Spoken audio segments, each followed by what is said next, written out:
Hello student, welcome to college study Delhi university. क्योंकि अब आपका बिजनेस एनालिटिक्स का एग्ज़ाम है और ये पहली बार एनईपी में आया है, तो स्टूडेंट बहुत ज़्यादा कंफ्यूज है बिजनेस एनालिटिक्स में कि क्या पढ़ना चाहिए क्या नहीं पढ़ना चाहिए। और ऊपर से रेगुलर और सोल वाले स्टूडेंट्स बहुत ही ज़्यादा ऐसे डिफ्रेंशिएट कर पा रहे हैं, बिकॉज जो रेगुलर वाले स्टूडेंट्स हैं उनका तो 40 मार्क्स का प्रैक्टिकल हो चुका है और उनका वाइवा भी हुआ है। बट जो सोल वाले स्टूडेंट्स हैं उनका ना प्रैक्टिकल हुआ है ना वाइवा हुआ है, और उनका सिर्फ 70 मार्क्स का इंटरनल हुआ है। तो इसलिए वो बहुत ज़्यादा कंफ्यूज है कि जो सेकंड यूनिट है वो किस तरीके से पढ़नी है। उसी चीज़ को हम डिस्कस करने वाले हैं। तो आज मैं आपको बताने वाली हूँ बिजनेस एनालिटिक्स की स्ट्रैटेजी, कैसे पढ़ना है क्या करना है। तो देखो, ये आपका कंटेंट टेबल है जो मैंने एक वीडियो में आपको ऑलरेडी रिव्यू करा दिया था कि कौन सी यूनिट से क्या आने वाला है, थ्योरी प्रैक्टिकल सब कुछ बताया था। अब आप इसके थ्रू देख सकते हो कि आपकी जो यूनिट 1 है उसके अंदर से सिर्फ थ्योरी आ रही है 15 मार्क्स की। ठीक है, तो अब आपको तैयारी कैसे करनी है, आपको शुरू करनी है अपनी तैयारी यूनिट 5 से। आप इतना जो कंफ्यूज हो रहे हो कि कहाँ से शुरू करें क्या करें, तो आपको तैयारी शुरू करनी है यूनिट 5 से। यूनिट 5 आपका सबसे ज़्यादा स्कोर कर रहा है, 25 मार्क्स की थ्योरी है। तो अभी प्रैक्टिकल को भूल जाओ, अभी मैं रेगुलर जो है उनके लिए और ये सोल दोनों के लिए है कि थ्योरी की प्रिपरेशन कैसे करनी है। बिकॉज प्रैक्टिकल का आपका कंपोनेंट सिर्फ 40 नंबर का है, आपका जो थ्योरी है वो 60 मार्क्स का है। बहुत सारे स्टूडेंट्स प्रैक्टिकल को लेके इतना ज़्यादा कॉम्प्लिकेशन में हो चुके हैं कि वो थ्योरी को बिल्कुल इग्नोर कर रहे हैं। तो आपको शुरू करना है 5th यूनिट से। आपकी 25 मार्क्स की थ्योरी है, सुबह एक वीडियो आएगी जो आपको पूरा 25 मार्क्स की थ्योरी इस चैप्टर से इस यूनिट से कवर करा देगी। उससे बाहर क्वेश्चन जाने के बिल्कुल ही ना के बराबर चांसेस हैं। देखो, 1% चांसेस तो रहते ही हैं हर चीज़ में, बट मैं अपनी तरफ से पूरी कोशिश करूँगी कि जितने भी मेरे पास मटेरियल है सबको एनालाइज करके उसमें सारे क्वेश्चंस होंगे। ठीक है, तो ये आपको इसमें मिल जाएगा। ठीक है, 25 मार्क्स की थ्योरी आपकी वहाँ से होगी। फिर उसके बाद आपको आना है फर्स्ट यूनिट पे। 5th यूनिट के बाद प्रिपेयर करनी है फर्स्ट यूनिट, क्योंकि फर्स्ट यूनिट में 15 नंबर की थ्योरी ही है और ये बहुत ही सिंपल है, इसमें कुछ खास है नहीं। डेटा एनालिटिक्स आपकी अगर सोल की बुक है आपके पास तो आप वहाँ से पढ़ लीजिए, सोल वाले स्टूडेंट। और अगर रेगुलर वालों के पास कोई मटीरियल है तो वो प्रीफर कर लीजिए, नहीं है तो आप कमेंट सेक्शन में बता दीजिएगा, मैं इसकी भी वीडियो डाल दूँगी। तो यहाँ से आपके 25-15 आपके 40 नंबर यहाँ से पूरे हो गए। फिर आपको, अब क्योंकि रेगुलर वाले स्टूडेंट को तो प्रैक्टिकल पढ़ना ही नहीं है, कुछ खास ऐसे उसमें से आने वाला है नहीं, तो सेकंड यूनिट का तो उन्हें कोई दिक्कत है ही नहीं, they can directly come to the third unit. Third unit में आपको थ्योरी प्रैक्टिकल इसमें है, तो आपका थ्योरी 10 नंबर का है। अब इसमें डायरेक्टली दे रखा है introduction to R, advantage of R. तो ये जो इंट्रोडक्शन टू आर है इसमें आप पढ़ोगे आर क्या होता है, आर के बेसिक क्या क्या फीचर्स हैं, उसका सिग्निफिकेंस क्या है, लिमिटेशंस क्या है, ये सारे थ्योरी के क्वेश्चंस हैं। और इसके बाद जो और इसमें दे रखे हैं, जैसे स्ट्रक्चर्स इन आर आ सकता है क्वेश्चन की, स्ट्रक्चर्स बताओ आर के, डेटा फ्रेम्स, कंडीशनल, ये सब अप्लाई फैमिली, जो अप्लाई फैमिली है उसको एक्सप्लेन करने को आ सकता है। ये सारे थ्योरी के क्वेश्चंस ही हैं, तो आपको इन्हें प्रिपेयर करना है। और इसमें से बात रही प्रैक्टिकल की, तो आपने ऑलरेडी जब अपना प्रैक्टिकल दिया है, रेगुलर वालों की अभी मैं बात कर रही हूँ, उन्होंने ऑलरेडी अपना प्रैक्टिकल दिया है, तो आपने कुछ तो पढ़ के गए होंगे ना, आपको बेसिक आइडिया होगा। वैसे ही क्वेश्चन पूछे जाएंगे। ऑलरेडी जब 40 मार्क्स का आपका प्रैक्टिकल हो चुका है तो आपसे तो बहुत कम चांसेस है प्रैक्टिकल क्वेश्चन पूछने की। फिर आप आना 4th यूनिट पे, जिसमें आप अपनी 10 मार्क्स की थ्योरी कवर कर लेना। और इसमें भी थ्योरी में कुछ इतना है नहीं, आपको पूछ लेंगे जैसे हिस्टोग्राम क्या होता है, बार चार्ट क्या होता है, box plot, type of chart describe कर दो, मेजर ऑफ सेंटर टेंडेंसी बता दो कौन कौन से हैं, कोवेरेंस कोरिलेशन में डिफरेंस बता दो, ये सारे क्वेश्चन। वीडियो रोक के जो मैं क्वेश्चंस बोल रही हूँ वो नोट कर लेना और उनको ज़रूर पढ़ के जाना, क्योंकि मैंने कई सारे मटीरियल को रिव्यू करने के बाद मैं ये वीडियो बना रही हूँ। अब ये तो हो गई रेगुलर वालों की बात। अब आते हैं सोल वाले। सोल वाले स्टूडेंट्स अलग ही परेशान है, बिकॉज उनका प्रैक्टिकल नहीं हुआ है और वो ये सोच रहे कि प्रैक्टिकल का कितना कंपोनेंट आएगा। देखो, आपको भी शुरू तो 5th यूनिट से करना है, यहाँ तक तो आपका पूरा स्ट्रक्चर सेम रहेगा जैसे रेगुलर का लेना। अब आपको प्रैक्टिकल के लिए क्या करना है अलग से, जो आपकी 5th यूनिट है उसमें जितने भी प्रैक्टिकल के क्वेश्चन हैं, मेरी जितनी भी टीचर से बात हुई है या मेरी जितने भी स्टूडेंट से बात हुई है, उन्होंने ये बताया है कि उनको 5th यूनिट से जो प्रैक्टिकल के क्वेश्चन है वो कुछ खास कराए भी नहीं गए, और इसका कोड सबसे ज़्यादा हार्ड है, सबसे बहुत हार्ड इसके प्रोग्राम है। तो मुझे नहीं लगता है कि आप पे ही इतना जुर्म उठाया जाएगा कि बिना चॉइस में आपको 5th यूनिट के कोड दे दिए जाएंगे। तो आप अगर मेरी मानो तो इसमें से प्रैक्टिकल कितने 15 नंबर का प्रैक्टिकल है, जिसके अंदर आपकी ये बाकी चीज़ें भी हैं। तो इसमें जो आपका ये कोड है ना नीचे, टेक्स्ट माइनिंग का, कैटेगराइजेशन, सेंटिमेंट एनालाइज का, ये कोड आपको नहीं करना, छोड़ के चले जाना। आपको कोड किसका करना है, जैसे आपको कोड करना है कि सिंपल रिग्रेशन मॉडल कैसे निकालते हैं, ठीक है, आर में वो देखना है। मल्टीपल रिग्रेशन मॉडल कैसे निकालते हैं आर में, वो देखना है। ये बहुत ही सिंपल कोड है जो मैं बता रही हूँ और जिनके आने के चांसेस भी हैं।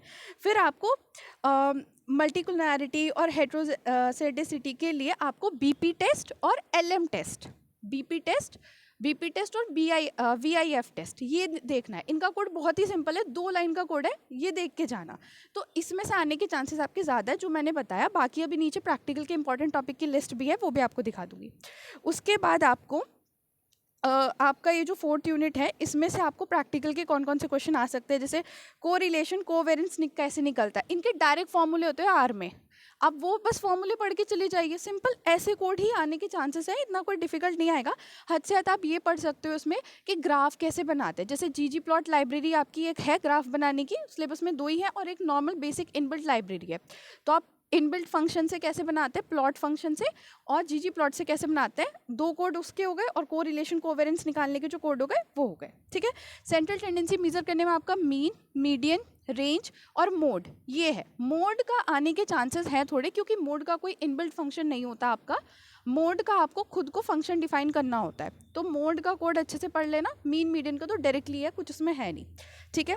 फिर आ जाते हैं आपका 3rd यूनिट के प्रैक्टिकल की बात करो तो यहाँ पे बहुत ही सिंपल क्वेश्चन आने हैं। जैसे डेटा फ्रेम बता दो कैसे बनेगा, तो डेटा फ्रेम की एक कमांड है सिंपल, वो बता दिया आपने। मैट्रिक्स कैसे बनती है, मैट्रिक्स की एक कमांड है, वो आपने बता दी।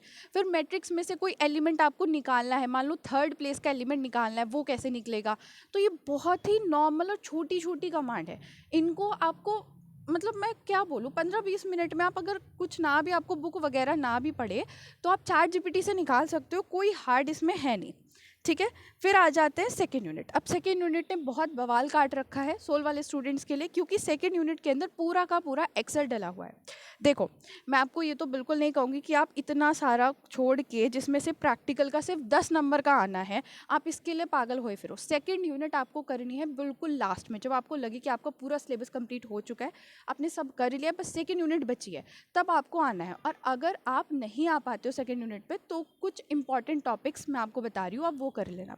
देखो, अगर आपने 2nd यूनिट पहले से प्रिपेयर कर रखी है तो वेल एंड गुड, बहुत अच्छी बात है, आप उसे ही रिवाइज कर लीजिए। अगर आपने नहीं प्रिपेयर कर रखी तो सिर्फ कुछ इंपॉर्टेंट टॉपिक्स है, वो पढ़ के चली जाइए। उसमें से क्वेश्चन इतने आने के चांसेस है, बिकॉज एक्सेल का कंप्यूटर तो वो आपको देंगे नहीं कि आप इसमें से जी पूरा करके दिखाओ, तो इसमें कोई इतना है नहीं। मैं आपको बता दूंगी क्या क्या है अब, ठीक है। इसके साथ अब आपको ये समझ आ गया होगा पढ़ना कैसे है। कमेंट सेक्शन में बता देना अगर आपको कोई भी वीडियो चाहिए किसी भी टॉपिक की, किसी भी यूनिट की। वैसे तो 5th यूनिट की मैं सुबह डाल ही दूंगी, बाकी और आप बता देना, ठीक है। अब आ जाते हैं कि कौन कौन से ये एक्सक्लूसिवली सोल वाले स्टूडेंट्स के लिए है, और जो नॉर्मल स्टूडेंट्स हैं वो भी देख सकते हैं, क्योंकि आर स्टूडियो तो उनका भी आ ही रहा है। देखो, ये इंपॉर्टेंट टॉपिक है स्प्रेडशीट के, जो आप कर सकते हो। पहला, आप स्प्रेडशीट, एक्सेल, लिब्रे, कैल्क और एक्सेल किसी में भी प्रिपेयर करके जा सकते हो। वैसे तो एक्सेल करके जाना चाहिए आपको, लिब्रे कैल्क का कुछ इतना है नहीं। सबसे पहले पीवर्ड टेबल और चार्ट कैसे इंसर्ट करते हैं, तो इसके अंदर आपको ये पता होना चाहिए कि आपको पूरा ऐसे याद होना चाहिए कि कौन से टैब में जाके कौन से ग्रुप में, टैब और ग्रुप याद होना चाहिए, टैब, ग्रुप और ऑप्शन कौन सा आपका, सेलेक्ट करके आप पीवर्ड टेबल और चार्ट इंसर्ट करोगे, ठीक है। फिर कंडीशनल फॉर्मेटिंग, शॉर्टिंग और डेटा वैलिडेशन कैसे करते हैं, इसमें भी आपको यही है कि डेटा वैलिडेशन कहाँ से करते हैं जी, शॉर्टिंग कहाँ से करते हैं, A to Z करते हैं, Z to A करते हैं, कंडीशनल फॉर्मेटिंग में कौन कौन से ऑप्शन होते हैं, ये सब। कंडीशनल फॉर्मेटिंग क्या होती है, हद से हद आप इतना पूछ सकते हैं। फिर आउटलायर्स को आइडेंटिफाई कैसे करते हैं। देखो, आउटलायर को आइडेंटिफाई करने का एक अलग फार्मूला है, उसमें कोई डायरेक्टली एक्सेल में है नहीं, अलग से फार्मूला लगता है, तुम लिखते हो पूरा, फिर वो आउटलायर डिफाइन होता है, ये पूछा जा सकता है, ठीक है। फिर डुप्लीकेट्स कैसे रिमूव करते हैं, तो इसका भी आप ये देख सकते हो कौन सा टैब है, कौन सा ग्रुप है। फिर मिसिंग वैल्यू कैसे फाइंड करते हैं, तो इसके 3-4 मेथड है मिसिंग वैल्यू फाइंड करने के, आपको वो मेथड 3-4 याद हो, ऐसे पूछा जा सकता है कि मिसिंग वैल्यू फाइंड करने के मेथड बता दो, तो ऐसा आपको एक्सेल से पूछे जा सकते हैं। थोड़े इंपॉर्टेंट टॉपिक है, अगर आपने कुछ नहीं पढ़ा है और 10 नंबर के लिए आप बहुत ज़्यादा परेशान हैं तो आप ये कर सकते हैं। अब आर स्टूडियो में आप ये कर सकते हैं कि लीनियर रिग्रेशन कैसे निकालते हैं, ठीक है, उसकी सिंपल कमांड है मल्टीपल रिग्रेशन की, इंक्लूडिंग मल्टीक्लोरिटी और हेट्रोजेनेसिटी। इसके अंदर आपको वही टेस्ट पढ़ना है, बीपी टेस्ट पढ़ना है आपको, और एक वीआईएफ टेस्ट होता है। और ये भी ध्यान रखना कि इनके इंटरप्रिटेशन क्या है, क्योंकि टेस्ट आप लिख कर आओगे उससे पूरा नहीं होगा, आपको इंटरप्रिटेशन बता के आनी पड़ेगी। फिर आप box plot, scatter plot, bar chart, pie chart और हिस्टोग्राम और लाइन चार्ट आप इतना कर लेना। ये बबल चार्ट आप रहने देना, ये इतना कुछ इंपॉर्टेंट है नहीं, ये इंपॉर्टेंट है, ये आप कर लेना। फिर डिस्क्रिप्टिव स्टार्ट के अंदर क्या आने वाला है, वही mean, median, range, mode, standard deviation और कोरिलेशन, और कोवेरेंस, ये सब आने वाला है। फिर डेटा फ्रेम कैसे बनाते हैं, अब डेटा फ्रेम इसमें मैंने सिर्फ नॉर्मल डेटा फ्रेम डाल दिया है, इसके अंदर आपकी और भी वेरियस कमांड है। जैसे डेटा फ्रेम के अंदर आपको पहला कॉलम निकालना है, डेटा फ्रेम के अंदर आपको पहली रो निकालनी है, कैसे निकालोगे। फिर चेंज करनी है, R bind, C bind function, जो ये नॉर्मल बेसिक फंक्शन है, ये पढ़ लेना आप, ठीक है। फिर डेटा स्ट्रक्चर, जो अलग अलग डेटा स्ट्रक्चर है, जैसे मैट्रिक्स वगैरह है, और भी आपके दे रखे हैं सिलेबस में, वो देख लेना। और को रिलेशन मैट्रिक्स कैसे बनाते हैं, ये देख लेना। तो ये कुछ इंपॉर्टेंट टॉपिक है जो आप देख के जा सकते हो, और परेशान होने की कोई ज़रूरत नहीं है। पहली बार ये पेपर आ रहा है, इतना हार्ड पेपर कोई नहीं बनाएगा। और जो सोल वाले स्टूडेंट्स हैं, मैं उनके लिए ये कहना चाहूँगी, मैं बिल्कुल एग्री करती हूँ कि 40 मार्क्स बहुत इंपॉर्टेंट है, बट आप इन 40 मार्क्स के चलते हुए अपने 60 मार्क्स को इग्नोर मत करो। आप 60 मार्क्स के लिए अच्छे से पढ़ लो पहले, और कहीं ना कहीं जब आप अपने 60 मार्क्स के लिए पढ़ रहे होंगे ना ये थ्योरी, तो आपके 40 मार्क्स का जो प्रैक्टिकल का कंपोनेंट है, कहीं ना कहीं उससे भी काफ़ी हद तक कवर हो जाएगा। थोड़ा बहुत जो और है वो मैंने बता दिया है। अगर अभी भी कोई डाउट है तो कमेंट सेक्शन खुला है, अपनी क्वेरी लिख दो, जल्द से जल्द मैं आपको रिप्लाई कर दूंगी। और अगर वीडियो चाहिए किसी भी टॉपिक की तो जल्द से जल्द बता दो, ताकि मैं टाइम से अपलोड कर दूं और आपके लिए इजी हो जाए और आप अच्छा स्कोर कर पाओ। Thanks for watching. वीडियो को लाइक करें, चैनल को सब्सक्राइब करें।